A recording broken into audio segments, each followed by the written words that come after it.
14일과 15일이 후보자 등록 기간으로 본격적인 지방선거가 시작되는 만큼 더욱 의미 있는 시간 같은데요. 6월 3일 지방선거를 앞두고 6회에 걸쳐서 매주 화요일에 세계의 지방선거를 주제로 특별 시리즈를 전해드리고 있습니다. 오늘은 세 번째 시간으로 태평양 건너 남반구의 호주의 지방선거와 우리 한국의 지방선거를 나란히 놓고 살펴보도록 하겠습니다. 두 나라 모두 민주주의 국가지만 지방선거를 치르는 방식은 놀랍도록 다르다고 하는데요. 오늘도 도움 말씀에 함께해 주실 강원도 선관위 김정곤 사무처장님 모셨습니다. 어서 오세요. 네, 안녕하세요. 강원도 선관위 김정곤 사무처장입니다. 호주와 한국의 지방선거 정말 흥미로운 비교가 될 것 같습니다. 네, 한 주가 사실 너무 길었습니다. 지난 시간에 너무 재밌었다 보니까 이번 주에 또 본격적으로 출발해 볼까 하는데 먼저 호주의 지방선거 어떻게 운영되는지 기본부터 알아볼게요. 네, 호주는 연방제 국가입니다. 연방정부와 주정부, 기초지방정부의 3단계로 구성되어 있습니다. 먼저 6개의 주정부와 2개의 준주가 있고 주의 총리는 주의회 다수당의 당수가 담당을 하고 있습니다. 기초지방정부는 전국에 약 537개가 있고 약 5,500명의 기초의원이 활동하고 있습니다. 한국처럼 전국이 같은 날 동시에 선거를 치르는 게 아니라 각 주마다 다른 날짜에 다른 방식으로 선거를 실시하고 있습니다. 이게 나라라고 해서 하나의 선거 방식이 아니라 주마다 선거 방식이 다르다고요. 네, 그렇습니다.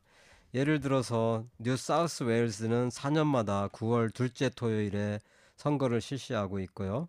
퀸즐랜드는 4년마다 3월에 실시하고 빅토리아주는 4년마다 10월에서 11월에 우편투표 방식으로 선거를 실시하고 있습니다. 예. 서호주는 2년마다 10월 셋째 토요일 날 실시를 하고 있습니다. 그리고 대부분의 주에서는 의무투표제를 실시하고 있습니다. 그래서 투표하지 않으면 벌금을 납부해야 합니다. 벌금이요. 이게 바로 호주의 그 유명한 의무투표제군요. 네, 그렇습니다. 연방선거와 대부분의 주선거에서 의무투표제를 1924년부터 시행해 왔는데 지방선거의 경우 뉴 사우스 웨일즈, 퀸즐랜드는 의무투표를 실시하고 있고 서우주는 자율투표를 실시 중입니다. 덕분에 의무투표를 실시하는 주에서는 투표율이 90%에 달합니다. 그렇겠네요. 이 벌금을 납부해야 되면은 투표를 할 수밖에 없겠습니다. 선거 방식도 우리와 다르죠. 네, 호주는 선호투표제를 실시하고 있습니다. 순위투표제라고도 하는데 예. 투표용지에 후보 이름이 나열되어 있으면 1, 2, 3 순위를 매겨서 투표를 합니다.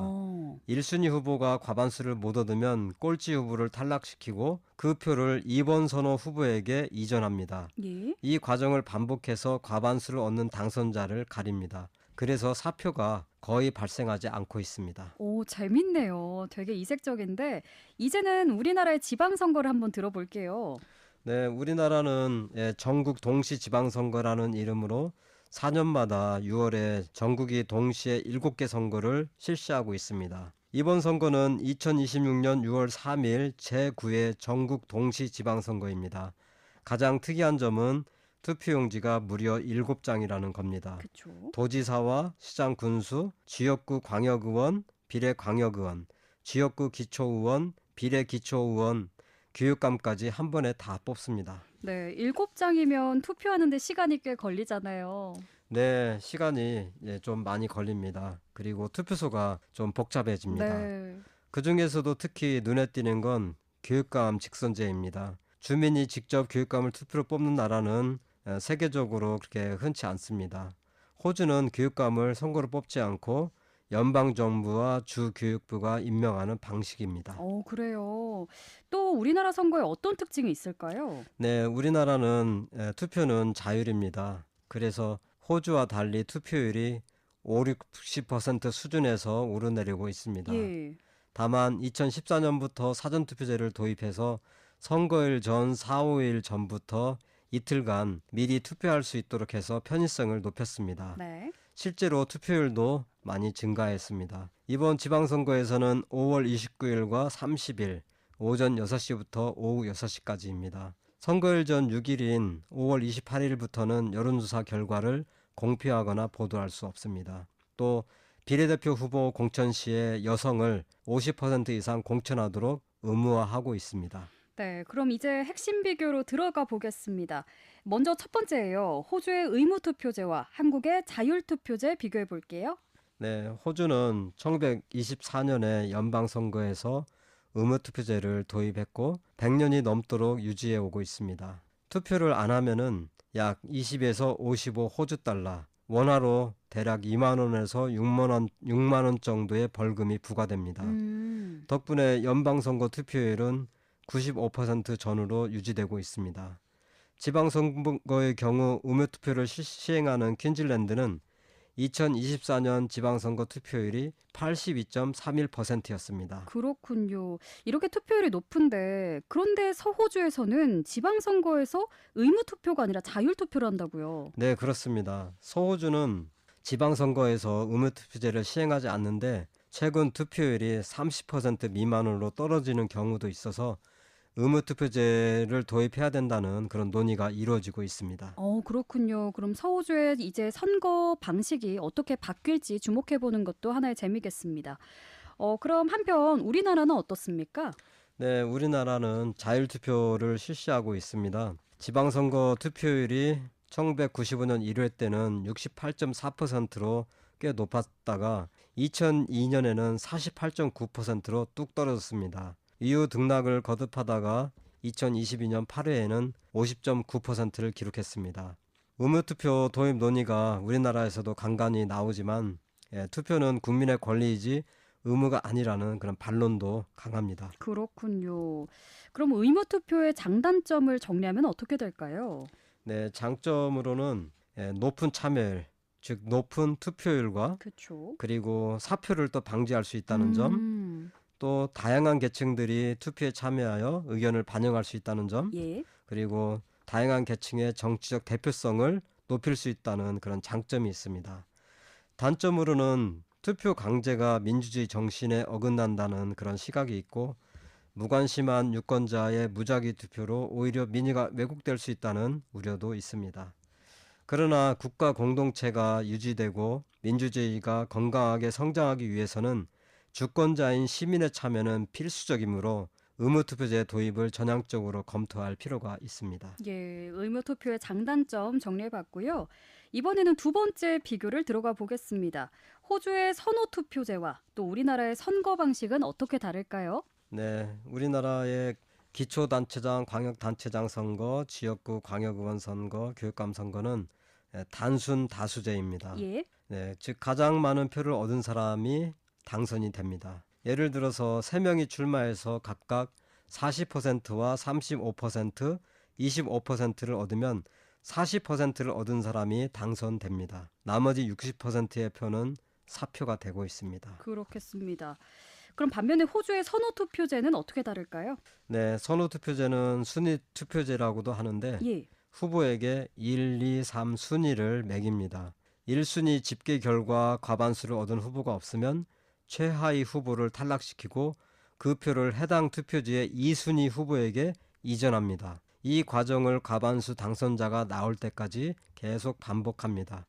결국 당선자는 유효표의 과반수 이상을 얻게 되고 사표가 최소화됩니다. 예, 앞서 이 부분을 말씀해 주셨는데 다시 한번 상세히 정리를 해봤습니다. 자, 사무처장님, 그렇다면요. 유권자 입장에서는 어느 방식이 더 좋을까요?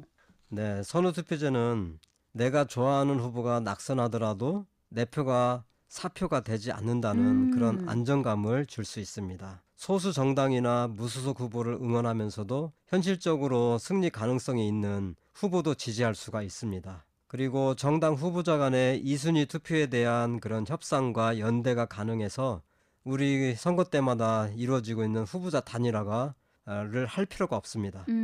그리고 결선 투표제도 많이 논의되는데 예. 이런 선호 투표제와 비슷한 장점을 가지고 있습니다. 그런데 투표를 한 번 더 하기 때문에 정치적 공백으로 혼란이 초래될 수 있고 비용이 2배로 더 드는 그런 문제가 있습니다.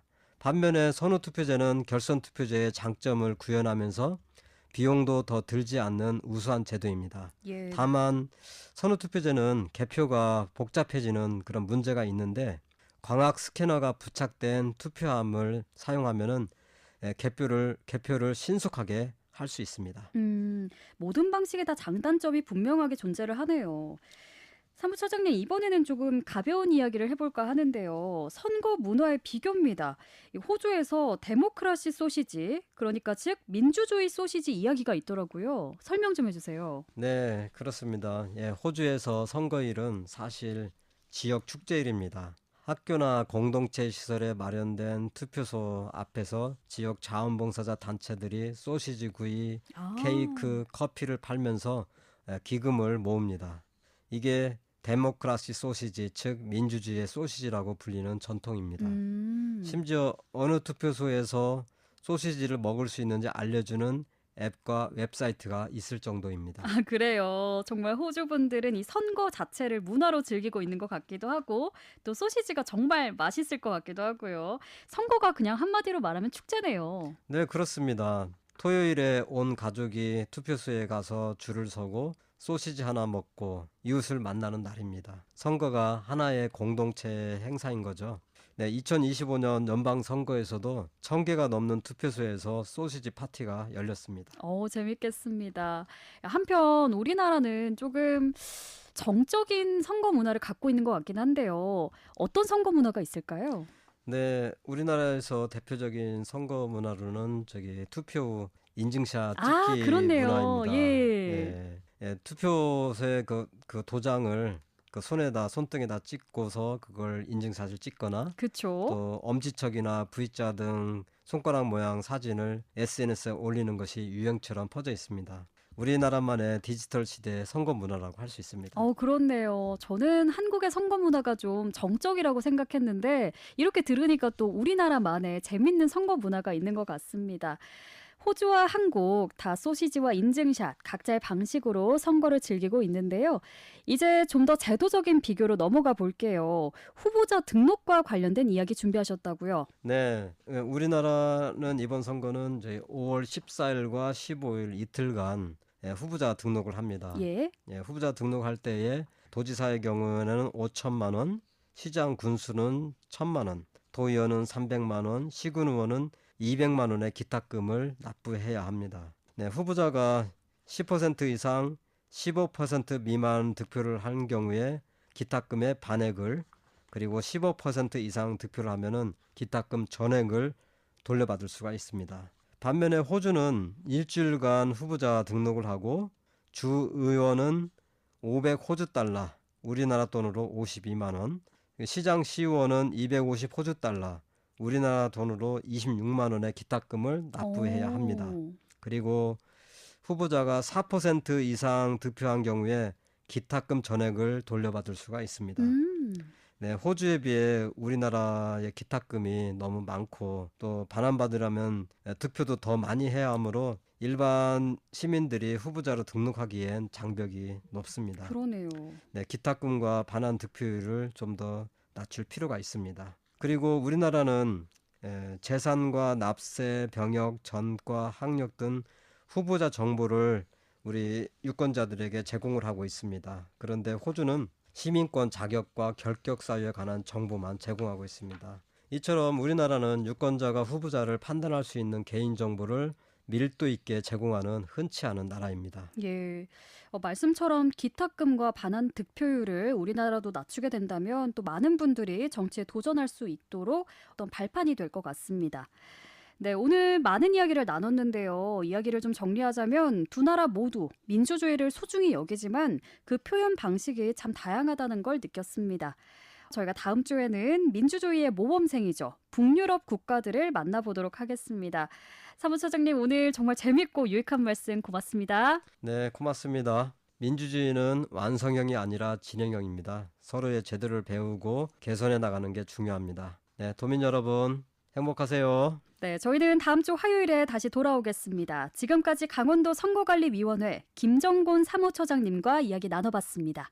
14일과 15일이 후보자 등록 기간으로 본격적인 지방선거가 시작되는 만큼 더